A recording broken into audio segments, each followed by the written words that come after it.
오늘도 주시는 하나님의 말씀, 우리 하나님의 선포되는 말씀을 귀 기울여 들으시고 많은 은혜 받으시는 여러분 되시기를 바랍니다.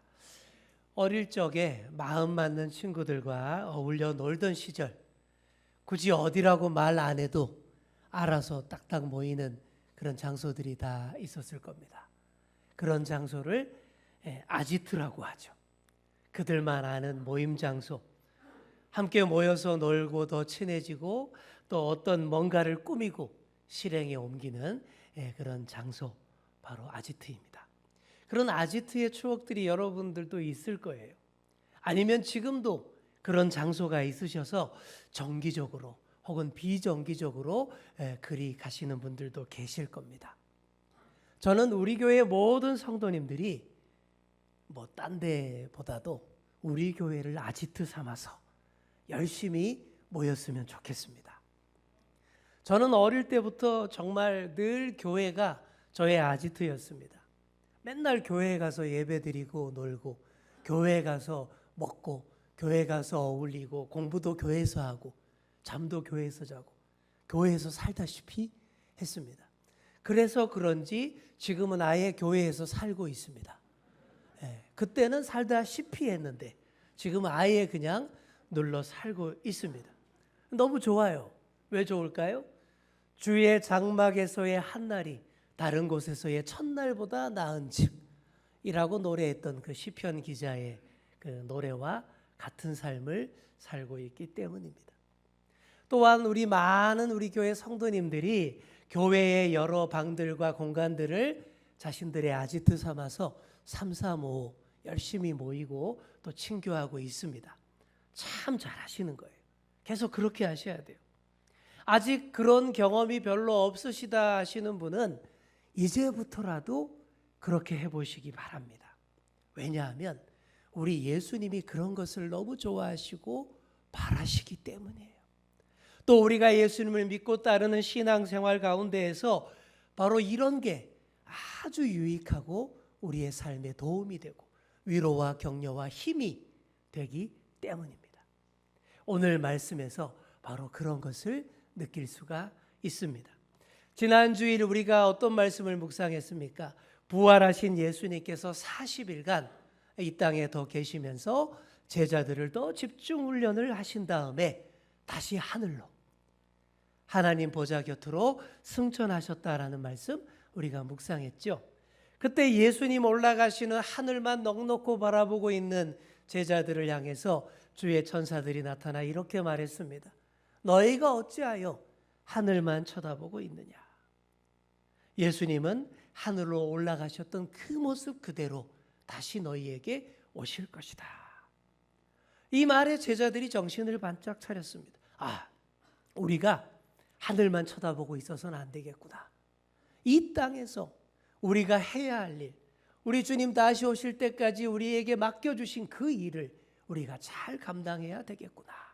그렇게 바르게 깨닫고 돌아오게 됩니다. 오늘 본문이 바로 거기에서부터 시작하는 거예요. 그 마음으로 다시 예루살렘으로 돌아왔는데 어디로 모였습니까? 13절에 보시면 그들이 유하는 다락방으로 올라갔다라고 되어 있어요. 여기가 어떤 데냐 하면 말 안 해도 다 아는 장소. 굳이 언제 어디서 몇 시에 모이라라고 공지 안 해도 알아서 다 찾아오는 그런 장소, 그런 다락방이에요. 그런데 우리가 생각하는 그런 구조의 다락방이 아닙니다. 유대인들에게 이 다락방은 별관과 같이 꽤 넓은 공간의 실내 시설 공간이에요. 이곳이 바로 그 유명한 마가 요한의 다락방입니다. 한번 따라해 볼까요? 마가 요한의 다락방. 굉장히 유명한 장소예요. 마가복음을 쓴 저자 마가의 어머니가 이 다락방의 건물주입니다. 바로 그 공간이에요. 마가의 집이 꽤 잘 살았나 봐요. 그러니 그 많은 사람들이 한 번에 모일 수 있는 그 방을 그렇게 제공해 줄 정도로 괜찮게 살았던 것 같습니다. 예수님 살아계실 때에도 그 집에서 잘 모였어요. 예수님과 제자들이 최후의 만찬을 하셨던 장소가 바로 거기. 성찬 예식을 제정하시고 시작하신 장소가 바로 그 다락방이라고 알려져 있습니다. 예수님이 죽으시고 부활하신 데에도 사람들이 계속 그 방에 찾아 모였습니다. 예수님이 하늘로 승천하신 뒤에도 자연스럽게 그 다락방을 찾아서 하나 둘씩 모이기 시작했습니다. 그래서 늘 모이던 그곳에 늘 모이던 멤버들이 다 한자리에 모이게 됐습니다. 이들이 어떤 사람들일까요? 일단 예수님의 제자 11명이 중심에 자리 잡았습니다. 그리고 예수님의 가족들, 예수님의 어머니, 그리고 예수님의 친동생들이 거기에 있었습니다. 그리고 평소 예수님을 따라다니며 열심히 뒷바라지했던 여성들, 예수님을 너무 사랑해서 십자가 언덕까지 따라갔었고 또 예수님 무덤까지 갔다가 부활을 목격했던 그 여성들도 다 거기에 있었습니다. 그 외에도 예수님을 진심으로 따르기로 다짐한 사람들 다 이 다락방에 모여 있었습니다. 그 숫자가 약 120명이 되었습니다.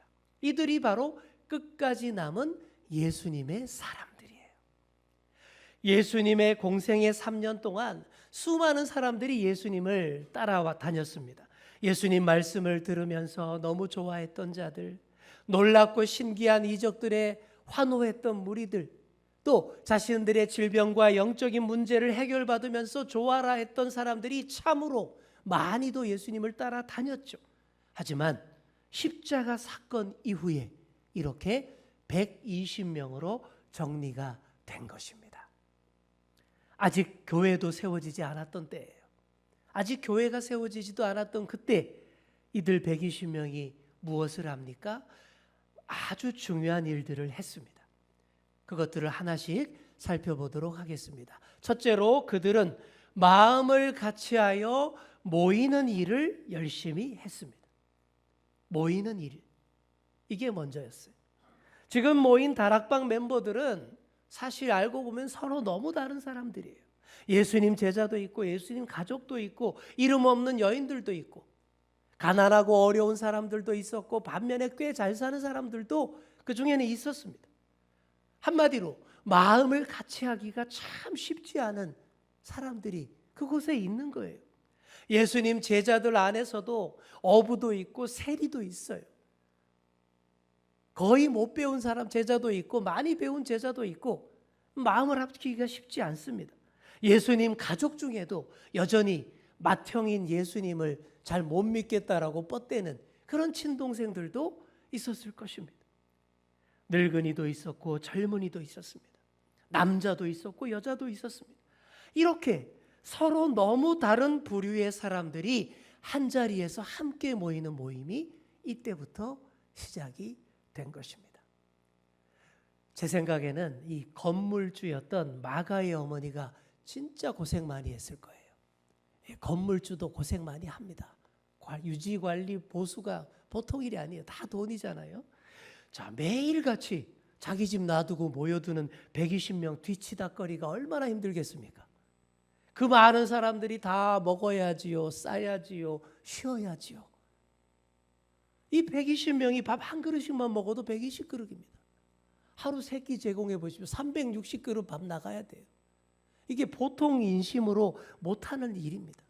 하나하나 세밀히 돌아봐야 되고 봉사해야만 유지될 수 있고 질서를 지킬 수 있는 그런 환경이에요. 마가 어머니의 수고가 엄청났을 것이고 그를 도와서 묵묵히 봉사하는 여성들도 많았을 것입니다. 그 가운데서 대단히 분주하고 또 시끄러운 문제들도 있었을 것입니다. 그래도 어디 안 가고 다 한자리에 모여 있으니까 역사가 일어나는 거예요. 참으로 다양한 사람들의 면면이고 참 어울리기 어려운 모임인데도 여기에 모인 다락방 멤버들이 마음을 같이하여 모입니다. 여기 모인 120명이라는 숫자는 사실 지극히 작은 숫자라고 할 수 있어요. 그 당시 그곳 유대 땅에 살던 인구가 약 400만 명으로 추정할 수 있습니다. 근데 그 가운데 120명이라는 숫자는 정말 아무것도 아니고 한 줌밖에 안 되는 그런 숫자예요. 하지만 이 한 줌밖에 안 되는 이 120명이 세계의 역사를 확 뒤바꾸어 놓은 줄 믿습니다. 여러분, 지금 세계 인구가 몇 명이나 될까요? 제가 그저께 검색해 봤는데 79억 5천 뭐 얼마래요. 거의 80억 됐어요. 70억도 벌써 넘어섰어요. 80억 인구 중에 기독교인은 몇 명일까요? 천주교, 개신교, 정교회, 또 성공회, 루터교, 예수님을 믿는 모든 교파를 다 합치면 무려 25억이 됩니다. 3분의 1 수준이에요. 여러분, 이 25억이 다 그때의 다락방 120명에게서 시작되었다라는 사실입니다. 얼마나 놀라운 일입니까? 사랑하는 성도 여러분, 마음을 합하여 모인 소수, 준비된 소수가 이 일을 내는 줄 믿습니다. 자, 우리 옆에 계신 분들께 이렇게 말해 주겠습니다.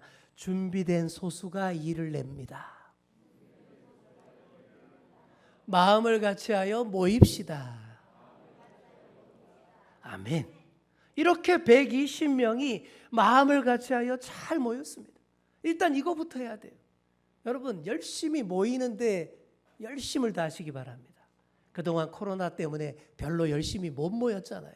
이제는 모여야 됩니다. 이제는 뭐 코로나는 감기 정도로 취급하고 뭐 3번 걸리신 분도 있고 이런데 신경 쓰지 마시고 모여야 됩니다. 일단 모여야 뭐가 될 수 있습니다.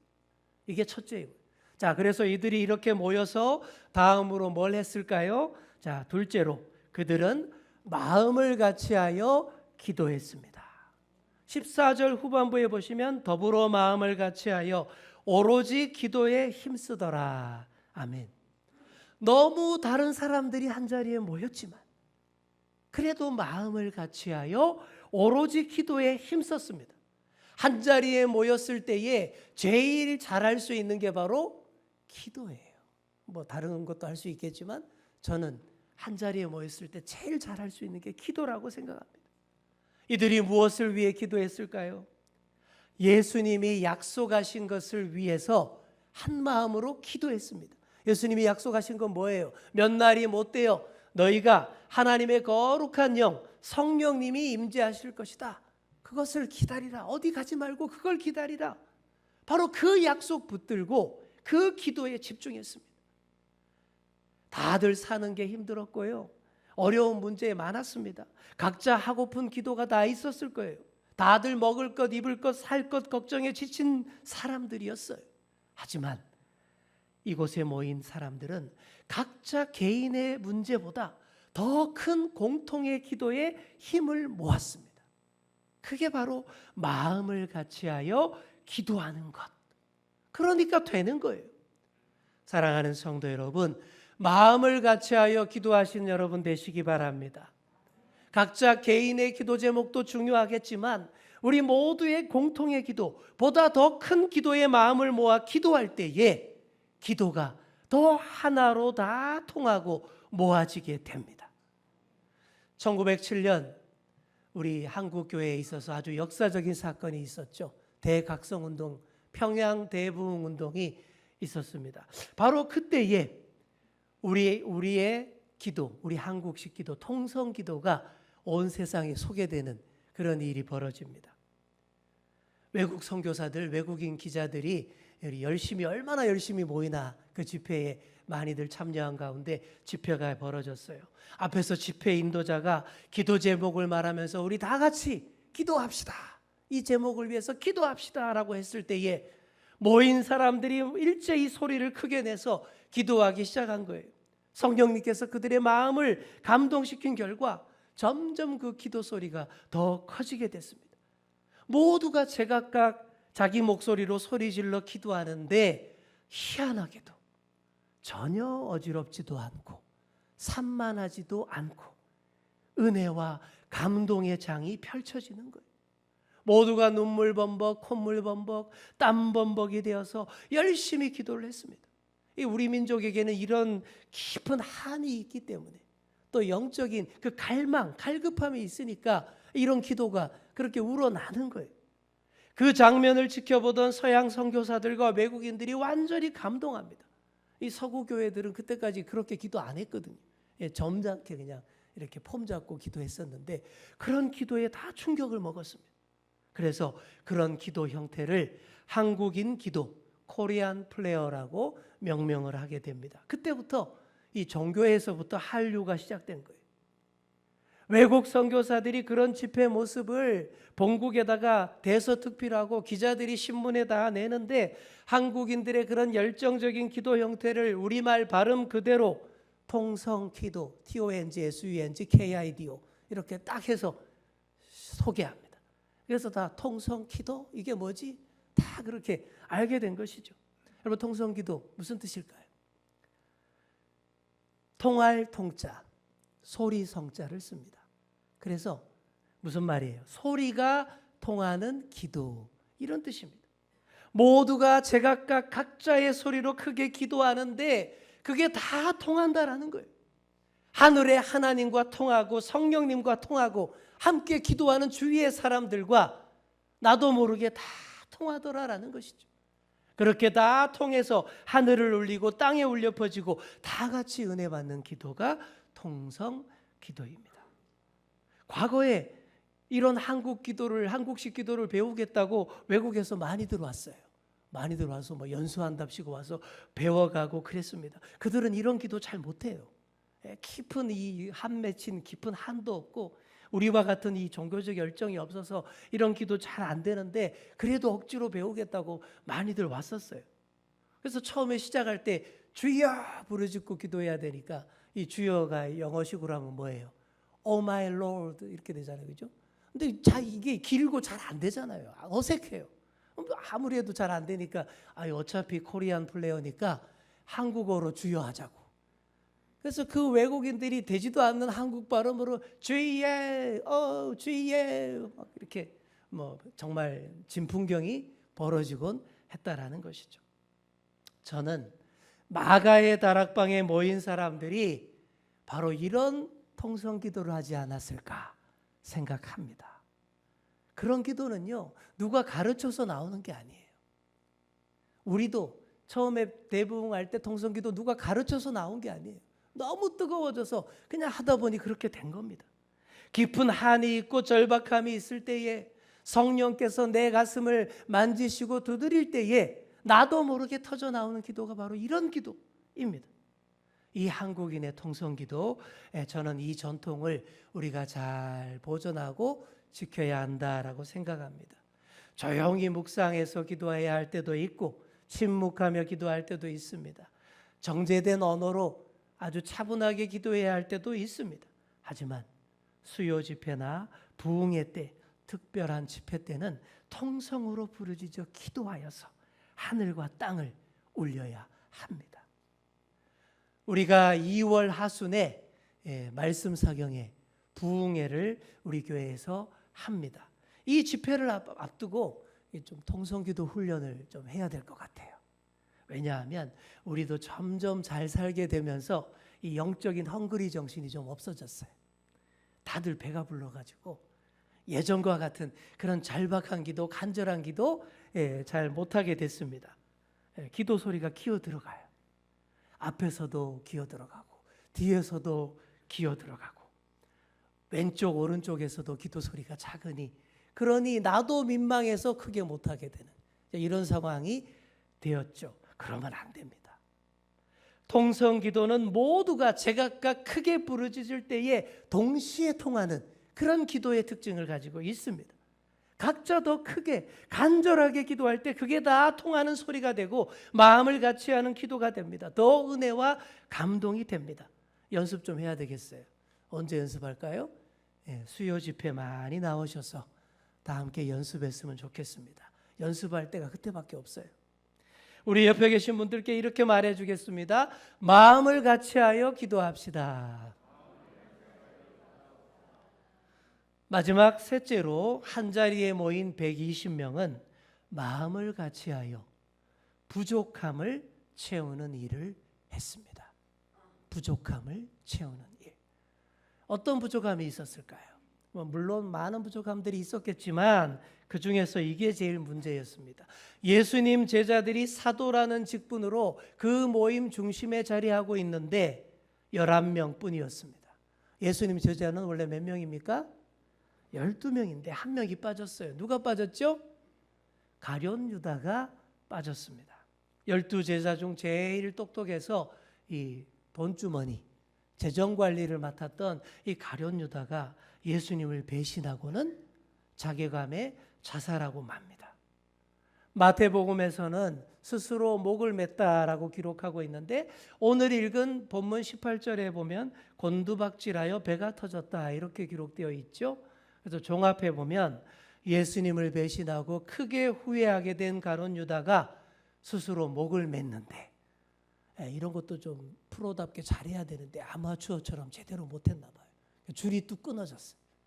그래서 높은 데서 아마 낭떠러지 쪽에 목을 맸나 본데 높은 데서 떨어져서 내장이 파열되는 끔찍한 죽음을 맞은 것으로 보입니다. 예수님을 배신한 대가로 받았던 은 30냥은 나그네들을 위한 묘지를 조성하는 데 쓰이게 됩니다. 그래서 핏값으로 조성된 묘지다. 그래서 피밭, 아겔다마라고 불리게 되죠. 이것이 배신의 아이콘 가룟 유다의 비참한 만루입니다. 이렇게 12사도의 부족함이 생겼어요. 제가 봐도 12사도라고 하면 굉장히 꽉 찬 느낌이고 안정적으로 들리는데 11사도 그러면 뭐가 굉장히 빠진 것 같고 찜찜하게 느껴집니다. 근데 유대인들은 더 했어요.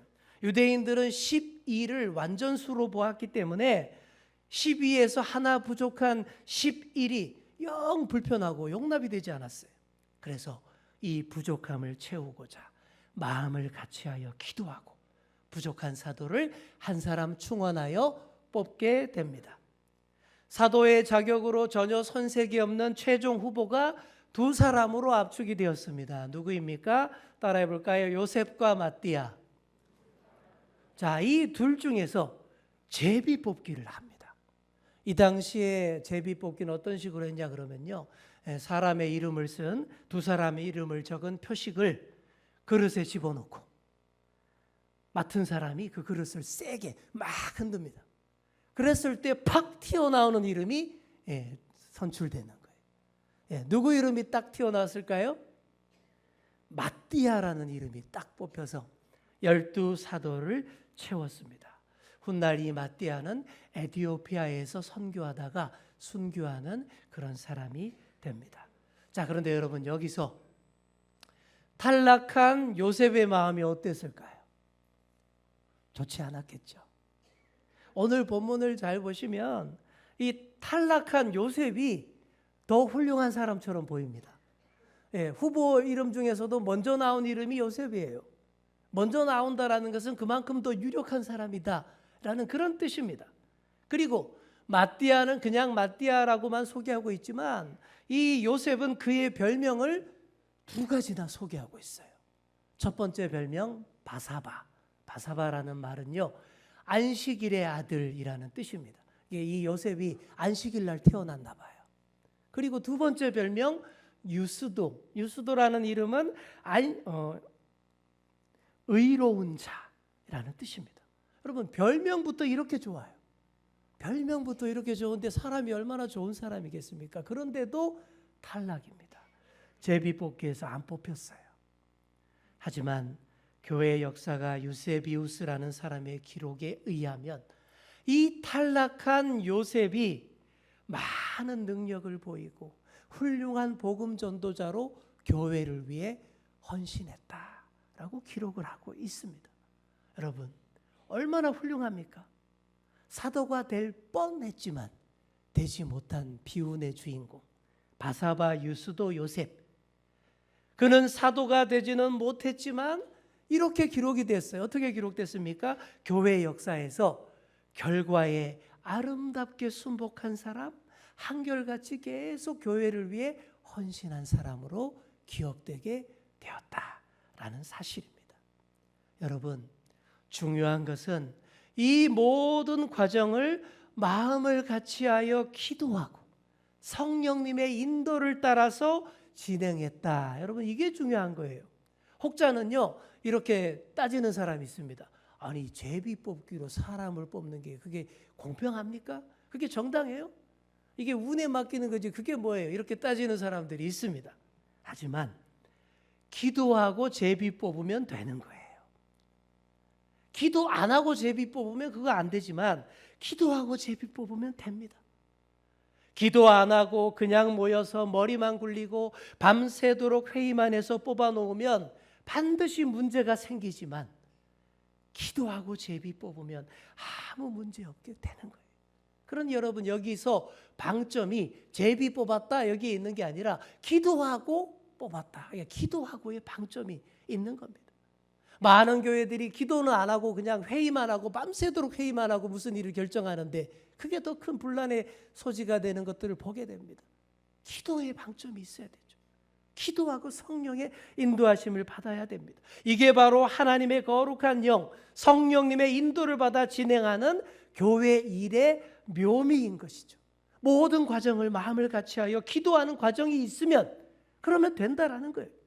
여기서도 마찬가지예요. 여기 올라온 두 사람 어떤 사람들이겠습니까? 기도하고 최종 후보로 올려놓은 사람이에요. 그러니 누가 사도가 돼도 잘할 사람이고 누가 떨어져도 한결같이 순종할 사람이었기 때문에 아무 문제가 없었다라는 것입니다. 사랑하는 성도 여러분, 마음을 같이하여 기도하면 뭘 해도 그 결과는 좋게 나오는 줄 믿습니다. 우리 교회도 이번에 안수 집사님, 권사님들 뽑아야 됩니다. 제비 뽑을까요? 이름 넣어서 그릇 흔들까요? 요즘 시대에 그럴 수는 없습니다. 하지만 어떻게 하든 반드시 마음을 같이하여 같이 기도하고서 진행해야 된다. 이겁니다. 그렇게 성령의 인도하심을 잘 받아서 마띠아와 같은 사람, 요셉과 같은 사람 뽑아 올릴 수 있기를 간절히 소망합니다. 이제 말씀을 맺습니다. 오늘 말씀에서 아직 교회가 세워지지는 않았지만 교회가 세워질 수 있는 중요한 일들을 다 함께 했다라는 사실 우리가 묵상했습니다. 늘 모이던 장소에 더 힘써 모였습니다. 마음을 같이하여 한 마음으로 기도했고 또 부족한 부분을 함께 채워나갔습니다. 사랑하는 성도 여러분, 우리 주연교회가 바로 이런 교회 되기를 소망합니다. 모이기에 항상 힘쓰고 더 힘써야 돼요. 그리고 한 마음으로 같이 기도하고 우리의 부족한 부분들을 함께 다 같이 지혜롭게 채워나가는 그런 교회 되어야 되겠습니다. 저와 여러분들이 모두 이런 교회의 소중한 구성원들이 다 될 수 있기를 간절히 축원합니다. 기도하겠습니다. 주님 감사합니다. 오늘 주신 말씀처럼 우리가 마음을 같이하여 함께 모이는 교회 되게 하시고 마음을 같이하여 더 뜨겁게 기도하는 우리 교회 되게 하여 주시옵소서. 또한 마음을 같이하여 우리의 부족한 부분을 함께 지혜롭게 채워나가는 더 성령의 인도함을 잘 받는 멋지고 훌륭한 교회 되게 하여 주옵소서. 감사드리며 예수님의 이름으로 기도드립니다. 아멘.